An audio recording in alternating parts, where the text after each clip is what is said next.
Bab 2629. Itu tidak mungkin. Harus diakui, dia benar-benar tercengang saat ini. Dia tidak menyangka bahwa Mileye dan yang lainnya tiba-tiba akan mengepungnya bersama. Ini keterlaluan. Bisakah kamu bermain seperti ini? Tak hanya tetua berjubah hitam, Tifon dan yang lainnya juga terlihat kaget ketika sedang bertarung dengan sengit. Kenapa Mileye dan yang lainnya tiba-tiba mengubah targetnya? Mileye melirik tetua berjubah hitam, lalu berkata, "Kita semua bertarung masing-masing." Setelah berbicara, dia bergegas menuju Tifon, sementara Nando dan Gale bergegas menuju Master Dewa Usia. Melihat pemandangan ini, wajah lelaki tua itu tiba-tiba menjadi muram. Apa-apaan? Saat ini, Juan tiba-tiba berkata, "Ayo, lanjutkan." Setelah berbicara, dia langsung menuju tetua berjubah hitam. Tievo sedang memulihkan tubuh. Pada pertarungan sebelumnya dengan tetua berjubah hitam, dia terluka parah. Tetua berjubah hitam kembali melawan Juan, tapi kali ini tetua berjubah hitam sedikit patah semangat karena harus mengerahkan sebagian tenaganya untuk berjaga-jaga dari Mileye dan yang lainnya. Dia sangat takut Mileye dan yang lainnya tiba-tiba mengubah targetnya dan menggeroyoknya. Karena gelisah dan kurangnya konsentrasi, Juan perlahan-lahan berada di atas angin. Di sisi lain, saat Mileye bertarung melawan Tifon, Mileye berangsur-angsur di atas angin.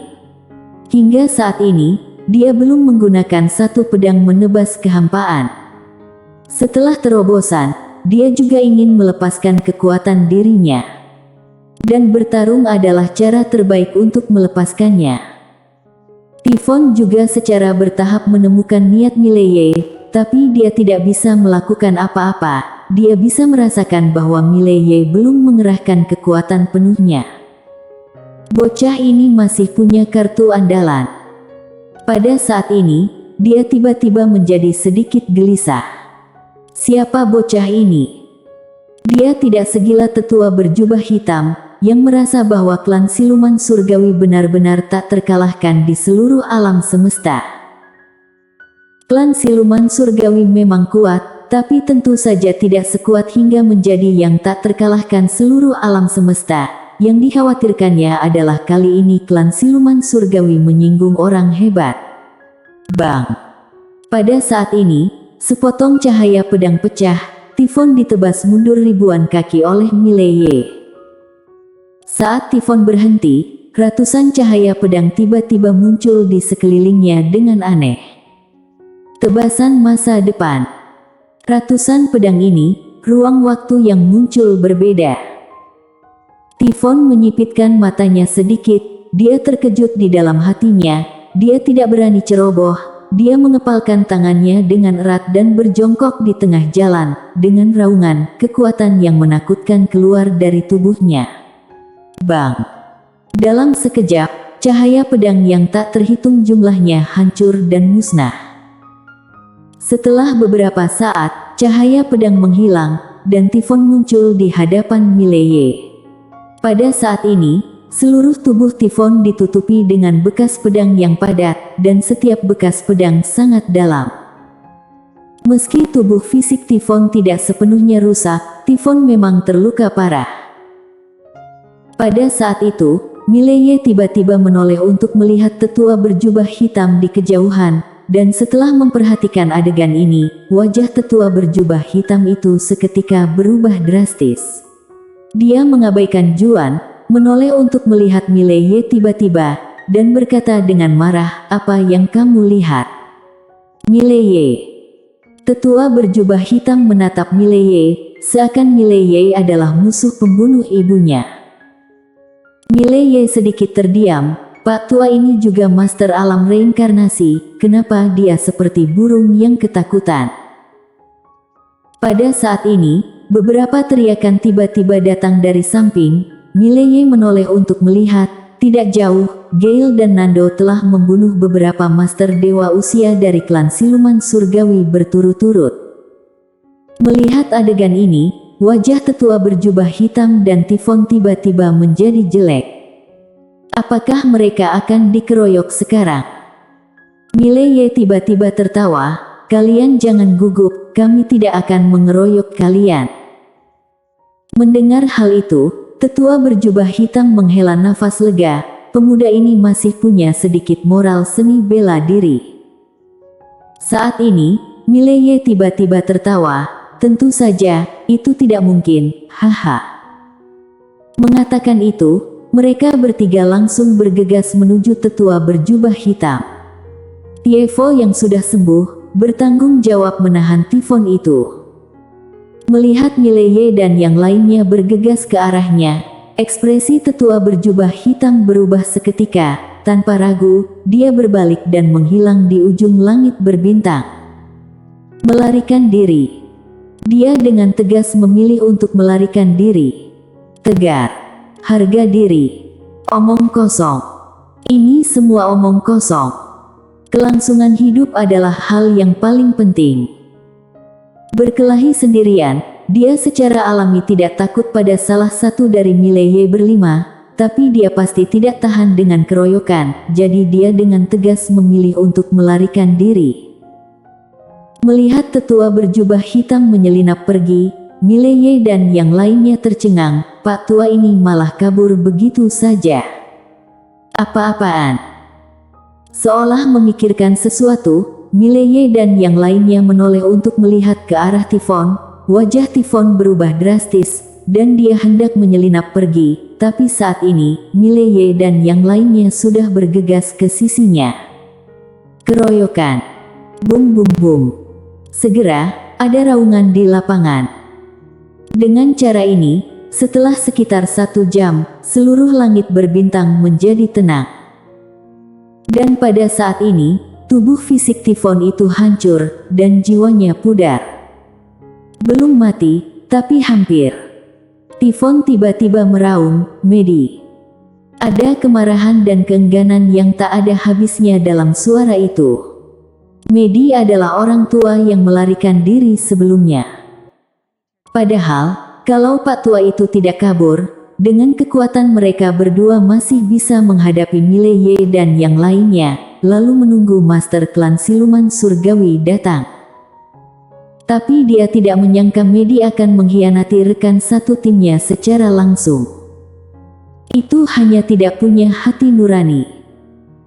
Dia tidak membenci Mileye dan yang lainnya, karena kedua belah pihak adalah musuh, dan itu normal bagi kedua belah pihak untuk bertarung sampai mati. Tapi Medi mengkhianati rekan satu timnya seperti ini, itu benar-benar tidak punya hati nurani. Tifon menghilang dengan keengganan yang tak ada habisnya. Mileye melihat ke kedalaman langit berbintang, sedikit konyol, tidak berhasil menahan tetua berjubah hitam itu. Dia tahu pasti tidak ada banyak master alam reinkarnasi di klan Siluman Surgawi. Kalau dia membunuh satu, akan berkurang satu, tapi sayangnya, pihak lain kabur begitu saja. Saat ini, Nando berjalan ke Mileye, saudara Ye, mereka pasti akan kembali lagi, dan lain kali mereka datang, mungkin bukan 1 atau 2 alam reinkarnasi. Mileye mengangguk. Kali ini klan Siluman Surgawi sudah mengalami kerugian besar. Kalau pihak lain masih meremehkan dirinya dan temannya, itu terlalu bodoh. Jadi lain kali klan Siluman Surgawi datang, pasti bukan alam reinkarnasi, bahkan mungkin super master di atas alam reinkarnasi. Mileye melirik semua orang, lalu berkata, kita baru saja bertarung, apakah kalian mendapatkan sesuatu? Juan mengangguk, hasilnya sangat banyak. Mileye tertawa dan berkata, ceritakan padaku. Setelah hening sejenak, Juan berkata, menurutku ada jurang pemisah yang sangat besar antara mereka dengan tetua Jun dan yang lainnya. Aku curiga mereka bukanlah alam reinkarnasi yang sebenarnya. Nando sedikit mengangguk, memang. Kalau aku melawan tetua Jun, aku tidak memiliki peluang untuk menang sekarang, tidak, kita pasti akan dihajar. Tapi, kita bisa bertarung seri dengan Tifon dan yang lainnya, bahkan membunuhnya. Saat dia berbicara, dia menggelengkan kepalanya sedikit, kesenjangannya terlalu besar. Tetua Jun. Mileye terdiam. Dia belum pernah bertarung melawan Tetua Jun, tapi dia bisa merasakan kekuatan pihak lain. Kalau membandingkan Master Alam Reinkarnasi klan Siluman Surgawi dan Tetua Jun, memang ada celah yang besar. Pada saat ini, Juan tiba-tiba berkata, "Saudara Ye, mereka datang untuk mengincar kita, apa mereka tidak menyelidiki kita terlebih dahulu?" "Tentu saja, aku tidak punya apa-apa untuk diselidiki dengan Nando dan Gale, tapi kamu berbeda, kamu adalah calon kepala keluarga dari klan Yang." Mileye menggelengkan kepalanya dan tersenyum, "Klan Yang itu, belum lagi orang luar, aku saja tidak tahu banyak tentang keluargaku." Juan sedikit mengernyit, "Kenapa?" Mileye berkata dengan serius, "Sepanjang jalan ini, apakah menurutmu aku mengandalkan keluarga aku? Aku mengandalkan kerja keras aku sendiri untuk sampai ke posisi aku hari ini, mengerti?" Mata Juan terbelalak, "Saudara Ye, apakah kamu tidak malu saat berbicara seperti itu?" Mileye. Di samping, Nando dan Gale menggelengkan kepala dan tersenyum, mereka sudah melihat wajah Mileye. Kulit tebal saudara Ye tak terkalahkan di dunia. Pada saat ini, Juan tiba-tiba berkata lagi, "Bagaimanapun, kita sekarang telah menghadapi klan Siluman Surgawi, dan selanjutnya, mereka akan membalas kita dengan gila-gilaan." Mileye sedikit mengangguk dan hendak berbicara ketika Tievo tiba-tiba berkata, "Maaf. Maaf." Mileye dan yang lainnya memandangi Tievo. Tievo menundukkan kepalanya sedikit, dan berhenti menggerogoti daging. Dia tahu bahwa alasan kenapa orang-orang keluarganya menargetkan mereka semua karena dia. Juan memelototi Tievo, "Maafkan apa, saudara sendiri jangan katakan ini." Tievo ragu-ragu sejenak, lalu menyerahkan daging yang digerogotinya kepada Juan. Wajah Juan dipenuhi garis-garis hitam, "Kak, kamu sudah memakannya." Mendengar ini, Mileye dan yang lainnya langsung tertawa terbahak-bahak. Juan juga menggelengkan kepalanya dan tertawa. Saat itu Nando tiba-tiba berkata, "Saudara Ye, kenapa klan Siluman Surgawi ini tiba-tiba mengetahui keberadaan Tievo?" Mendengar ini, ekspresi Mileye berangsur-angsur menjadi dingin. Tentu saja seseorang memberi tahu mereka. Setelah hening sejenak, Nando berkata, "Yang dari makam dewa itu." Mileye mengangguk, "Seharusnya dia. Sepertinya pihak lain ingin mempermainkan kita." Saat dia berbicara, dia menggelengkan kepalanya sedikit, "Biarkan dia dulu, semua orang seharusnya mendapat banyak hasil dari pertempuran tadi, jadi sekarang bisa menyerap semua keuntungan sebelumnya." Nando mengangguk, "Oke." Semua orang mulai berlatih di tempat. Dan Mileye datang ke paviliun Xianbao. Di dalam kamar, dia sedang duduk, dan lelaki tua bertopeng itu berdiri di samping dengan hormat. Pria tua bertopeng itu melaporkan sesuatu kepada Mileye.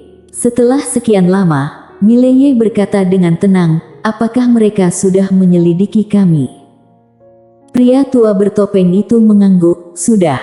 Tapi, dengan kekuatan mereka saat ini, mereka seharusnya tidak dapat menyelidiki asal-usul Tuan Muda Ye." Mileye sedikit bingung, "Kenapa?" Pria tua bertopeng itu tersenyum getir, "Karena bahkan kami tidak bisa menyelidiki keluarga Tuan Muda Ye." "Tuan Muda Ye, keluargamu sangat misterius. Aku khawatir hanya ketua paviliun yang tahu detailnya." Mileye tersenyum dan berkata, "Jangankan kalian, aku sendiri tidak tahu banyak tentang itu." Pria tua bertopeng itu sedikit mengangguk, "Jadi, mereka mungkin akan terus mengincar Tuan Muda Ye dan yang lainnya." Mileye tiba-tiba berkata, kalau aku mengambil inisiatif untuk memberitahu mereka bahwa klan yang sangat kuat, apakah mereka akan mempercayainya? Pria tua bertopeng itu menggelengkan kepalanya, tidak akan percaya. Mileye bingung, kenapa? Pria tua bertopeng ragu-ragu, lalu berkata, Tuan Muda Ye, dengan segala hormat, kamu memberi kesan bahwa kamu adalah orang yang suka menyombongkan diri. Mileye bersambung,